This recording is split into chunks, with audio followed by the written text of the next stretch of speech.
Shalom buat kita semuanya. Firman Tuhan untuk kita hari ini dari Daniel pasal 3.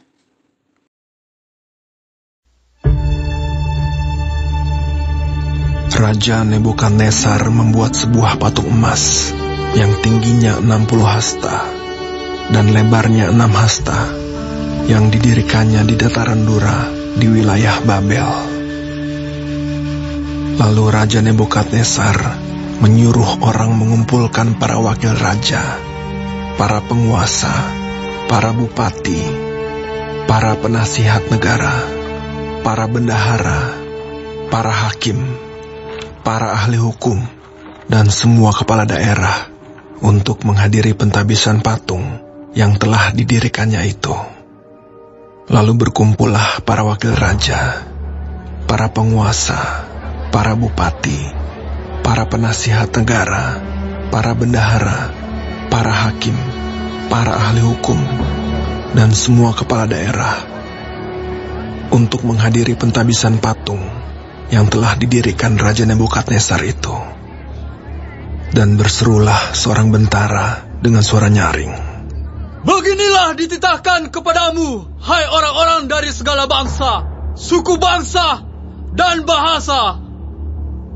Demi kamu mendengar bunyi sangkakala, seruling, kecapi, rebab, gambus, serdam, dan berbagai-bagai jenis bunyi-bunyian, maka haruslah kamu sujud menyembah patung yang telah didirikan Raja Nebukadnezar itu.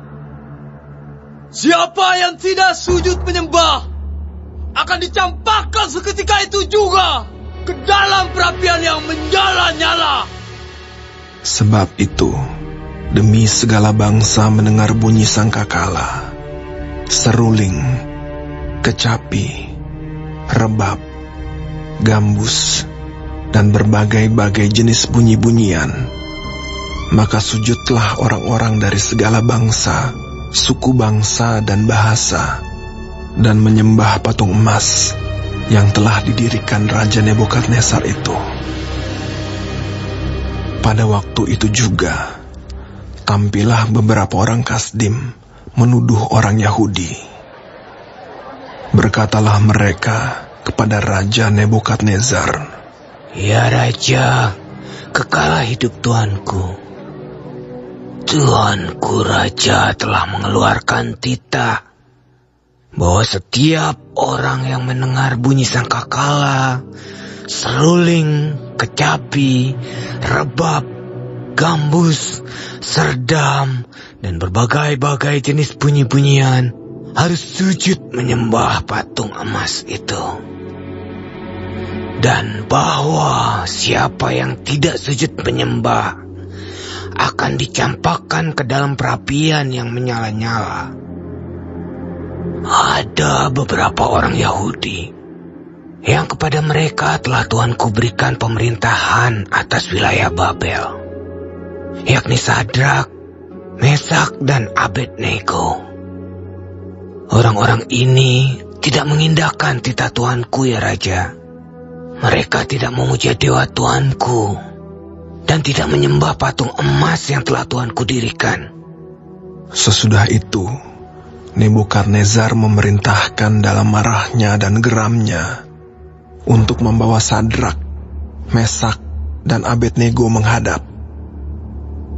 Setelah orang-orang itu dibawa menghadap raja, berkatalah Nebukadnezar kepada mereka, "Apakah benar, hai Sadrak, Mesak, dan Abednego, bahwa kamu tidak memuja dewaku dan tidak menyembah patung emas yang kudirikan itu? Sekarang, jika kamu bersedia, demi kamu mendengar bunyi sangkakala, seruling, kecapi, rebab, gambus, serdam, dan berbagai-bagai jenis bunyi-bunyian, sujudlah menyembah patung yang kubuat itu. Tetapi jika kamu tidak menyembah, kamu akan dicampakkan seketika itu juga ke dalam perapian yang menyala-nyala. Dan dewa manakah yang dapat melepaskan kamu dari dalam tanganku?" Lalu Sadrak, Mesak, dan Abednego menjawab Raja Nebukadnezar, "Tidak ada gunanya kami memberi jawab kepada tuanku dalam hal ini.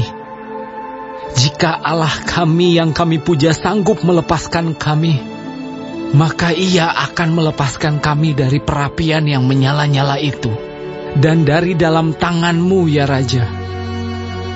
Tetapi seandainya tidak, hendaklah tuanku mengetahui, ya Raja, bahwa kami tidak akan memuja dewa tuanku, dan tidak akan menyembah patung emas yang tuanku dirikan itu."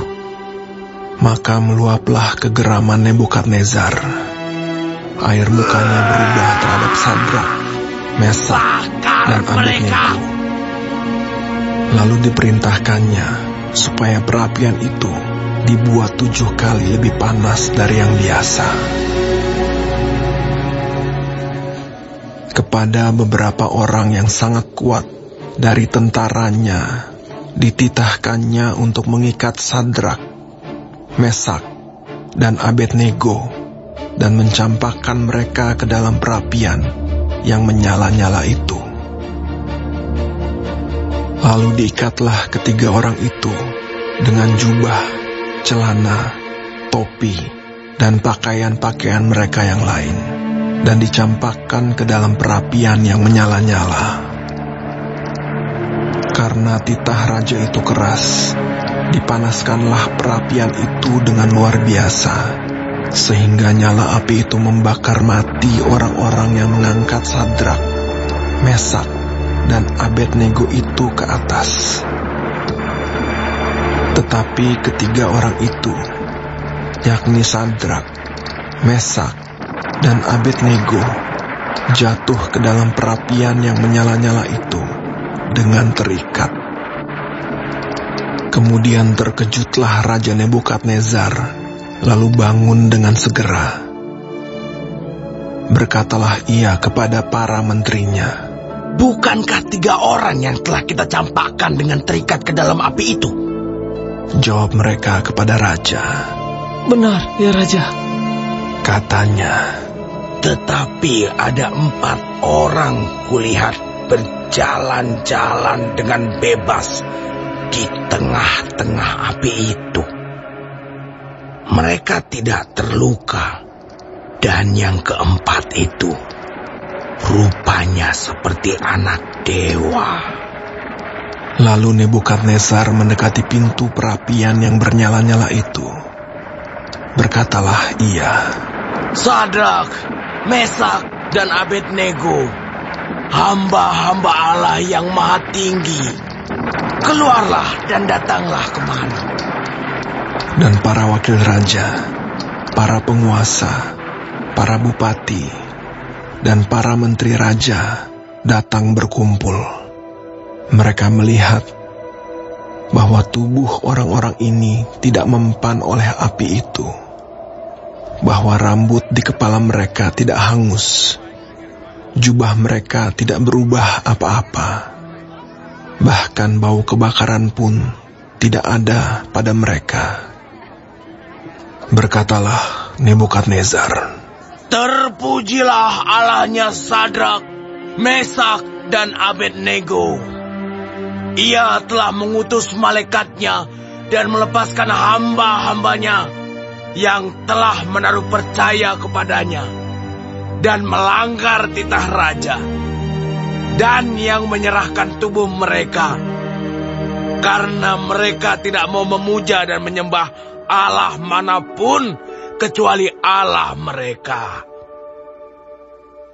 Sebab itu, aku mengeluarkan perintah bahwa setiap orang dari bangsa, suku bangsa, atau bahasa manapun ia yang mengucapkan penghinaan terhadap Allahnya Sadrak, Mesak, dan Abednego akan dipenggal-penggal dan rumahnya akan dirobohkan menjadi timbunan puing, karena tidak ada Allah lain yang dapat melepaskan secara demikian itu."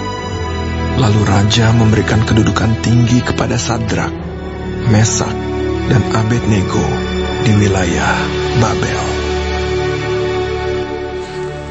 Daniel pasal 3 ayat 1-30. Sebab judulnya setia dalam api, iman yang tak tergoyahkan. Pasal ini mencatat kisah luar biasa tentang kesetiaan 3 pemuda Yahudi, Sadrak, Mesak, dan Abednego, yang menolak menyembah patung emas buatan Raja Nebukadnezar. Ketika diancam dengan hukuman mati di perapian, mereka tetap memilih setia kepada Allah. Meski itu berarti kehilangan nyawa, namun Allah menyertai mereka dalam api dan melepaskan mereka dengan ajaib, bahkan tanpa bekas luka atau bau asap. Ini bukan hanya kisah keberanian, tetapi juga tentang kuasa Allah yang menyertai umatnya yang setia. Renungannya untuk kita. Kesetiaan yang tidak tergantung hasil. Ketika pemuda itu menyatakan bahwa mereka percaya Allah sanggup melepaskan mereka, tetapi seandainya tidak, mereka tetap tidak akan menyembah Allah lain. Ayat 18. Ini menunjukkan iman sejati, bukan karena berharap Tuhan menolong, tapi karena ia layak disembah apapun hasilnya. Apakah kita tetap setia ketika jawaban Tuhan tidak sesuai dengan harapan kita? Ujian iman adalah kesempatan menyaksikan kemuliaan Allah. Mereka tidak hanya selamat dari api, tapi malah jadi saksi hidup bagi kemuliaan Allah. Bahkan Raja Kafir pun memuliakan Tuhan. Ayat 28 dan sampai 29. Terkadang penderitaan yang kita alami adalah panggung bagi Tuhan untuk menunjukkan kuasa dan kasih-Nya. Selanjutnya Tuhan hadir dalam api. Dalam penderitaan mereka muncul sosok keempat yang rupanya seperti anak dewa. Ayat 25. Banyak penafsir percaya itu adalah penampakan Kristus sebelum inkarnasi. Ini mengingatkan kita bahwa Tuhan tidak meninggalkan kita sendiri dalam api hidup ini. Saat masalah hidup membakar, Tuhan hadir lebih dekat dari yang kita kira. Yang terakhir, keteladanan yang mengubah dunia. Karena keberanian dan kesetiaan mereka, bangsa kafir diberi kesempatan mengenal Allah yang hidup. Nebukadnezar mengakui bahwa tidak ada Allah lain yang dapat melepaskan seperti ini. Iman kita bisa menjadi kesaksian yang mengubah lingkungan kita. Semoga kita tetap setia dan percaya penuh pada kuasa Tuhan dalam kehidupan kita. Terima kasih. Sampai di sini renungan kita hari ini. Shalom buat kita semua.